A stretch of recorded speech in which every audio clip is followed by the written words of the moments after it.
শিখনের ক্ষেত্রে time curve কি? Time curve বা সময় লেখো। হ্যাঁ, টাইম কার্ভ হচ্ছে একটি লেখচিত্র, কিন্তু এটি স্ট্যাটিস্টিক্যাল নয়। এটি হচ্ছে থর্নডাইক তার প্রচেষ্টা এবং ভুলের শিখন কৌশল, অর্থাৎ ট্রায়াল অ্যান্ড এরর শিখন যে থিওরি আছে, সেটা যখন তিনি পরীক্ষা করেছেন বেড়ালের ওপরে, সেই শিখন কৌশলের প্রচেষ্টা এবং ভুল সেটাকে একটি লেখচিত্রের দ্বারা প্রকাশ করেছে। লেখচিত্রের দুটো অক্ষ থাকে, তিনি একদিকে সময় আর একটা অক্ষে প্রচেষ্টাকে স্থাপন করে লেখচিত্রের দ্বারা প্রকাশ করেছেন। আমরা সে বিড়ালের পরীক্ষাটায় কি জেনেছি যে সময় যত বেড়েছে প্রচেষ্টার সংখ্যা কমেছে। প্রথম দিনে যতবার ভুল প্রচেষ্টা করেছে, দ্বিতীয় দিনে তার ভুলের সংখ্যা কমেছে, তৃতীয় দিনে আরও কমেছে। এইভাবে যেতে যেতে একটা সময় প্রায় নির্ভুল প্রতিক্রিয়া করতে সক্ষম হয়েছে।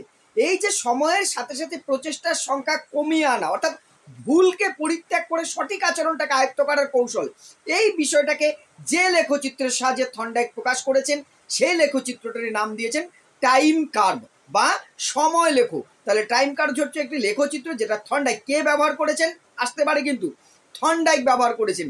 এটি কি থাকবে দুটো অক্ষে, একটা অক্ষে থাকে প্রচেষ্টা সংখ্যা, একটা অক্ষে থাকবে সময়। সময় এবং প্রচেষ্টাকে বিড়ালের পরীক্ষার যে লেখচিত্রে প্রকাশ করেছেন সেটাকেই বলা হচ্ছে টাইম কার্ভ।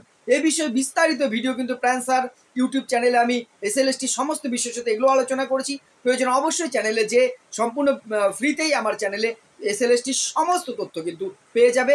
ধন্যবাদ।